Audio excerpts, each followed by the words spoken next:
नमस्कार प्रेक्षकांनो, ठरलं तर मग मालिकेच्या आजच्या म्हणजेच 7 जुलैच्या भागात आपल्याला एक जबरदस्त असा ट्विस्ट पाहायला मिळणार आहे.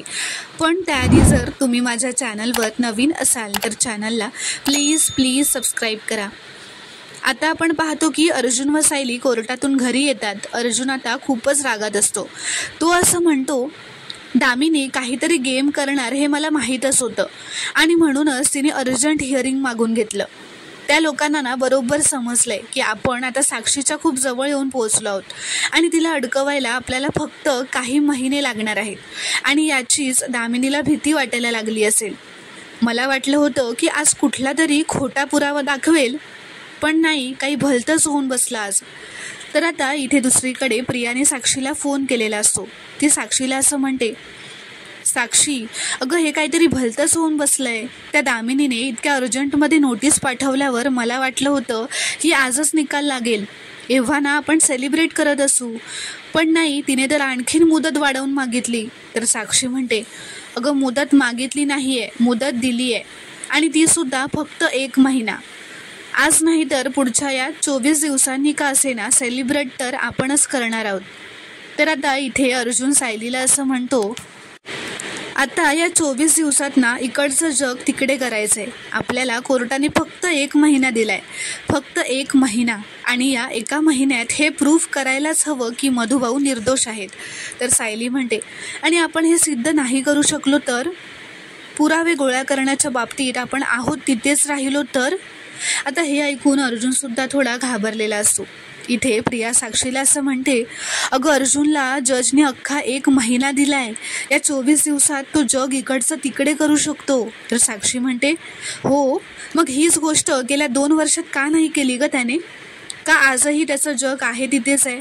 मला नाही वाटत या 1 महिन्यात काय असा चमत्कार करणार असेल तो.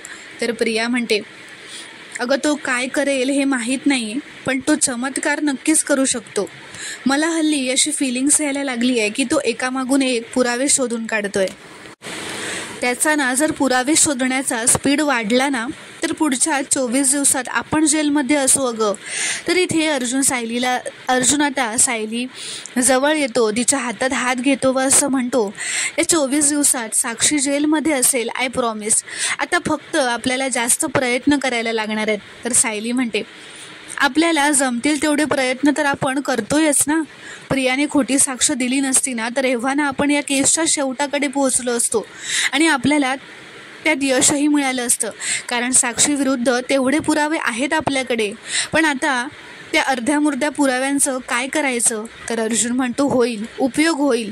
दामिनीला वाटतं की तिने हे 30 दिवसाचं चॅलेंज देऊन तिने खूप हुशारीचं काम केलंय, पण हा तिचा मूर्खपणा ठरणार आहे. तर इकडे साक्षी प्रियाला म्हणते, अगं तू जरा मूर्ख आहेस का गं प्रिया? जरा शांत डोक्याने विचार कर. अर्जुनच्या हातात जो वेळ होता तोच आपण काढून घेतलाय. फक्त 24 दिवस, शेवटचे 24 दिवस आहेत, मग मीही मोकळी आणि तू सुद्धा.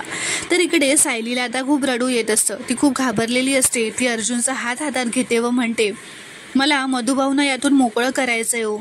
खूप उपकार आहेत त्यांचे माझ्यावर. एका मुलीला रस्त्यावरून उचलून आणणं, तिच्यावर जीवापाड प्रेम करणं, माया लावणं हे कोणी नाही करू शकत. जर मधुभाऊ मला भेटले नसते ना तर मला माहीत नाही मी आज कुठे असते, कशी असते. कदाचित जिवंत असते की नाही तेही मला माहीत नाही. मधुभाऊंना वाचवू शकले नाही ना तर स्वतःला मी कधीच माफ नाही करू शकणार. कदाचित मी जिवंतही नाही राहणार. तर अर्जुन म्हणतो, असं काही म्हणू नकोस, मी तुला काही होऊ देणार नाही सायली. आपणच जिंकणार आहोत आणि कोर्टाने 30 दिवस काय 30 तास जरी दिले असते ना तरी मी ही केस जिंकून दाखवली असती. तर सायली म्हणते, पण आता या परिस्थितीत काय करायचं आहे आपण?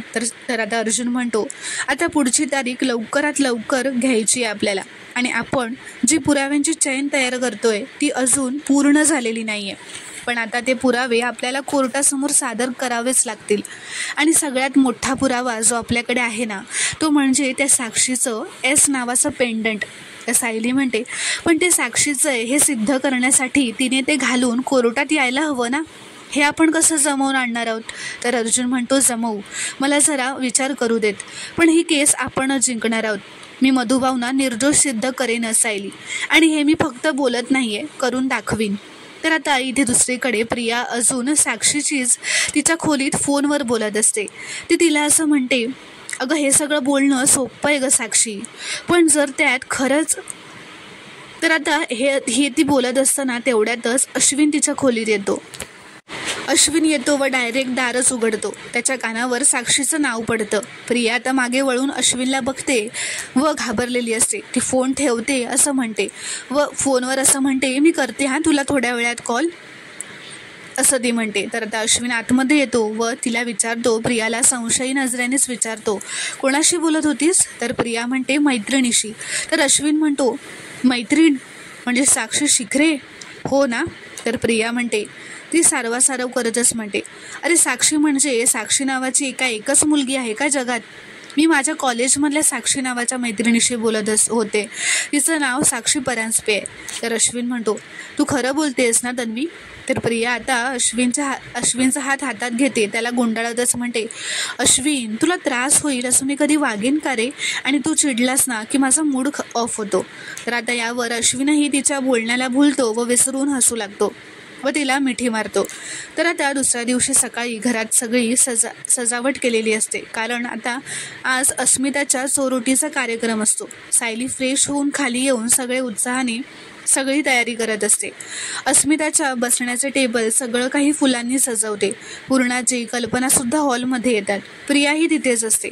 आता अस्मिताला ओवाळण्यासाठी जे तबक असतं ते तयार करून तिच्या त्या खुर्चीच्या बाजूला ठेवते व देवघरातून ते आणून त्या अस्मिताच्या खुर्चीजवळ खाली ठेवते. आता ते प्रियाने बघितलेलं असतं. तर आता विमल खाली येते व सायलीला असं म्हणते की सायलीताई, अर्जुनदादांनी आणखीन एक कॉफी मागितली आहे.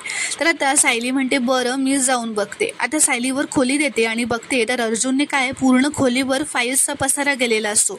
सायली ते बघून आता अर्जुनवर चिडते व म्हणते, काय हो, आज घरात अस्मिताताईंचा चोरोटीचा कार्यक्रम आहे आणि काय पसारा करून ठेवलाय तुम्ही? तर अर्जुन म्हणतो, ते मला ना एक फाईल सापडत नाही आहे. तर सायलीला आता ती फाईल कुठे असते ते माहीत असते. ती आता ड्रॉवरमधून ती फाईल काढून आता अर्जुनला देते व त्याने जो फाईल्सचा पसारा केलेला असतो तो आवरत असते. आता ते आवरताना सायलीच्या हातून एका फाईल्समधून 2 पेपर्स खाली पडतात. ते आता ते उचलून ती बघू लागते. ते पेपर्स कसले तरी रिपोर्ट्स असतात. तर आता इथे दुसरीकडे खाली सगळे बसलेले असताना तेवढ्यात प्रतिमा व सुमनही घरी येतात. त्या दोघीसुद्धा आता पूर्णाजी, कल्पना यांना भेटतात. पूर्णाजी या दोघींना बघून खूपच खुश होते. सगळे डायनिंग टेबलजवळ बसलेले असतात, गप्पा मारत असतात. प्रियासुद्धा तिथेच उभी असते. प्रियाच्या डोक्यात ना आता काहीतरी कटकारस्थानं करण्याचे प्लॅन सुरू असतात.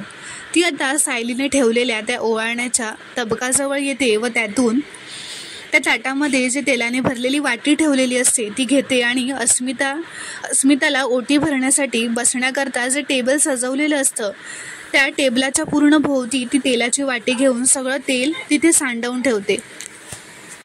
आता हे सगळं करताना पूर्णाजी, कल्पना हे सगळे, प्रतिमा सगळे डायनिंग टेबलवर गप्पा मारत बसलेले असतात, म्हणून त्यांचा काही लक्ष नसतो.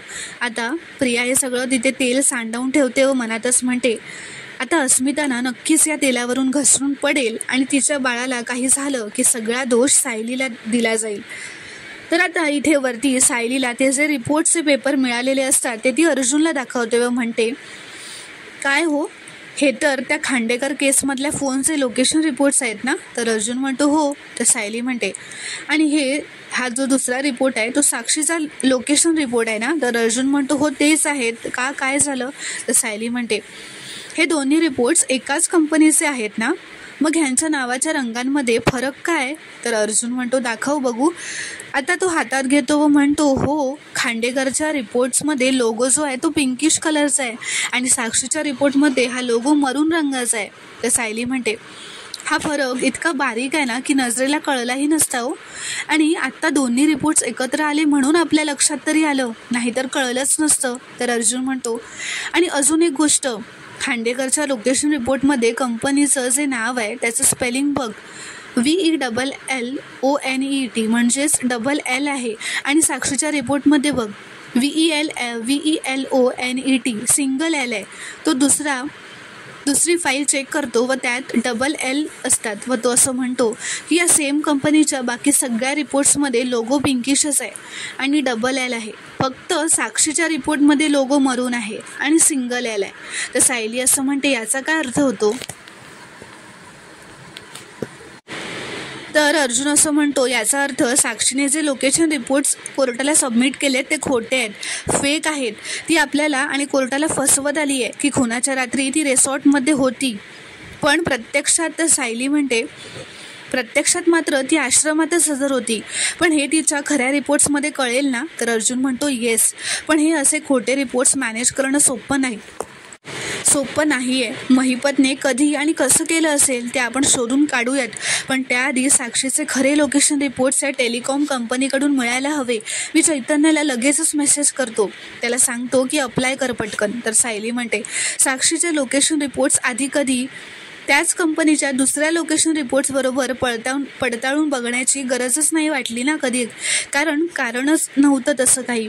पण आता जेव्हा खरे रिपोर्ट्स येतील तेव्हा ती अडकेल ना. तर अर्जुन म्हणतो नक्कीच अडकेल. साक्षीचे खरे लोकेशन रिपोर्ट्स आपल्या हातात आले की मग साक्षी सुटणार नाही. तर आता सायली खाली येते, प्रतिमाला बघून खुश होते, तिला मिठी मारते.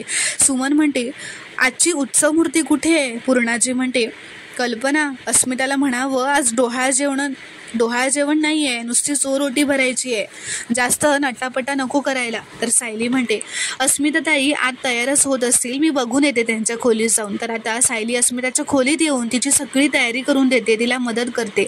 आता अस्मिता व सायली दोघीही बाहेर येतात. आता सगळेजण हॉलमध्ये एकत्र जमतात. पूर्णाजी, कल्पना, प्रताप, अर्जुनसुद्धा येतो. आता पूर्णाजी म्हणते चला आता चोरोटी भरायला घ्या.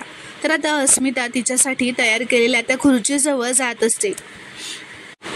अस्मिताचा लक्ष नसतो, तिचा पाय आता त्या प्रियाने जे काही कारस्थानं केलेलं असतं, तिचे तेल सांडवून ठेवलेलं असतं तिच्या खुर्चीपाशी, तिचा पाय आता त्या तेलावर पडतो अस्मिताचा व ती पाय घसरून पडणारच असते.